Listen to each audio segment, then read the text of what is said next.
নমস্কার বন্ধুরা, আমার নাম রজত। আপনারা দেখছেন আমার চ্যানেল টেকনিক্যাল রজত। স্বাগত। আশা বন্ধুরা সবাই খুব ভালো আছেন।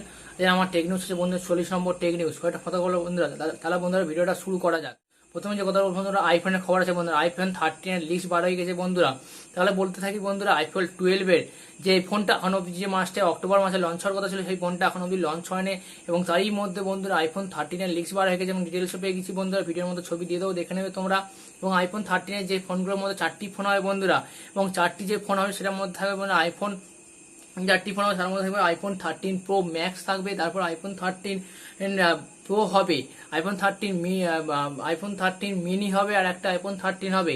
এই 4টি ফোন হবে বন্ধু। 4টি ফোনের ডিটেলস পুরো পেয়ে গেছে, এটা বলে দিচ্ছি তোমাদের। এবং আইফোন 13 এর মধ্যে 6.67 ইঞ্চিস কা হায়ার রিফ্রেশ রেট থাকবে, 120 হার্জ রিফ্রেশ রেট থাকবে, যেটা এই বছর যে আইফোন 12টা বেরোতে হচ্ছে তার মধ্যে হায়ার রিফ্রেশ রেট নেই। সেটা 2021 সালে যেটা আইফোনটা বেরোতে হলো সে আইফোন 13, তার মধ্যে হায়ার রিফ্রেশ রেট আছে। তাছাড়া বন্ধুরা আইফোন 13 প্রো থাকবে 6.06 ইঞ্চির, মানে 6.1 ইঞ্চি বলতে পারো বন্ধুরা। যেটা আইফোন 13 মিনি থাকবে বন্ধুরা 5.42 ইঞ্চিস কা রিফ্রেশ রেট ফুল QLED ডিসপ্লে হবে। যারা আইফোন 13 এ থাকবে 6.04 ইঞ্চি 06 ইঞ্চিস থাকবে। এই হলো বন্ধুরা ডিটেলস, এবং ফুল ডিটেলস তোমাদের বলে দিলাম বন্ধুরা। এরপরে বন্ধুরা আইফোনের পরে যে কথা বলবো সেটা হচ্ছে বন্ধুরা পোকো C3, যে ফোনটা ভারতবর্ষে 6ই অক্টোবর লঞ্চ করতে, যেটা হচ্ছে রিয়েলমি C3 এর মতনই, রিয়েলমি নয়, রেডমি C3 এর যে নামে আসতে চলেছে সেই ফোনটাই পোকো C3 নামে লঞ্চ করতে চলেছে ভারতবর্ষে। সেটা 6ই অক্টোবর বন্ধুরা ভারতবর্ষে লঞ্চ করবে। এবং এর মধ্যে বন্ধুরা ট্রিপল ডিআর ক্যামেরা হবে এবং 13 মেগাপিক্সেলের মেন ক্যামেরা হবে। এবং দাম বন্ধুরা 10,000 টাকা নিচে রাখার কথা বলছে তারা। এই হচ্ছে পোকোর খবর বন্ধুরা।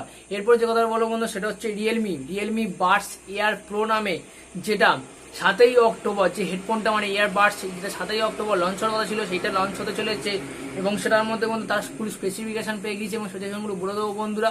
সেটা হচ্ছে বন্ধুরা 25 ঘন্টা প্লেব্যাক টাইম দেবে, মানে চার্জ হওয়ার সঙ্গে, চার্জ কমপ্লিট হওয়ার সঙ্গে সঙ্গে 25 ঘন্টা প্লেব্যাক সাউন্ড প্লেব্যাক বা ক্যাপাসিটি দেবে। তার সঙ্গে বন্ধুরা অ্যাক্টিভ নয়েজ ক্যান্সেল, যেটা হচ্ছে প্রিমিয়াম, যেটা এই বছর এই যে রিয়েলমি ইয়ারবাডস যেটা আছে এটা প্রিমিয়াম, যেটা এটাই যে মানে প্রিমিয়াম ফিচার্স বলতে পারো বন্ধুরা তোমরা, যার মধ্যে বন্ধুরা এই নয়েজ ক্যান্সেলেশন আছে।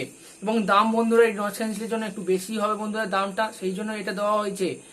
এবং আজকের যে লাস্ট খবরটা সেটা কতক্ষণ খবর আছে বন্ধু, যারা ভাবছে নতুন ফোন কিনবে তার জন্য একটা ভালো নতুন খবর আছে বন্ধুরা, যেটা হচ্ছে ফ্লিপকার্টে আর কদিন পরে বিগ বিলিয়ন ডে দিচ্ছে, যেটা 16 অক্টোবর থেকে 21 অক্টোবরের মধ্যে হতে চলেছে। সেই বিগ বিলিয়ন ডেতে বন্ধুরা যে ফোনটা একটা ফোন লঞ্চ মানে ফোন বিক্রি হবে, সেই ফোনটা হচ্ছে LGর একটা G8X নামে যে ফোনটা 50,000 টাকা দাম, সেই ফোনটা বন্ধুরা 71% অফ দিয়ে 19,900 টাকা, মানে 20,000 টাকার মধ্যে আশেপাশে দাম রাখছে। সেই ফোনটা ওই বিগ বিলিয়ন ডে বিক্রি হয় বন্ধুরা। এবং যে ফোনটা মধ্যে আছে বন্ধুরা 6GB RAM 180GB স্টোরেজ থাকবে, তার সঙ্গে 6.4 ইঞ্চের 12 স্ক্রিন থাকবে, দুটো ডিসপ্লে স্ক্রিন। এই জন্য এরকম বলছি বন্ধুরা এটাই। এবং স্ন্যাপড্রাগন 855 থাকবে, মানে ডিসপ্লে দুটো হবে। এবং ফোনটা প্রিমিয়াম কোয়ালিটির ফোন হয়ে থাকে, সেখানে 17,000 টাকার ফোন এখানে দিচ্ছে বন্ধুরা 20,000 টাকায়। এই ছিল বন্ধুরা আজকের আমার ভিডিও। ভালো লাগলে ভিডিওটা অবশ্যই লাইক করো, ভিডিওটা শেয়ার করো, কমেন্ট করে জানাও ভিডিওটা কেমন হচ্ছে। আর আগের যে ভিডিওটা বানিয়েছিল IPN সেই ভিডিওটা অবশ্যই তোমরা দেখবে এবং শেয়ার করবে, জানি লাইক দিয়ে ভিডিওটা চ্যানেলটা সাবস্ক্রাইব করে অবশ্যই। দেখা হচ্ছে বন্ধুরা আগামীকাল। ভালো থাকবেন, সুস্থ থাকবেন।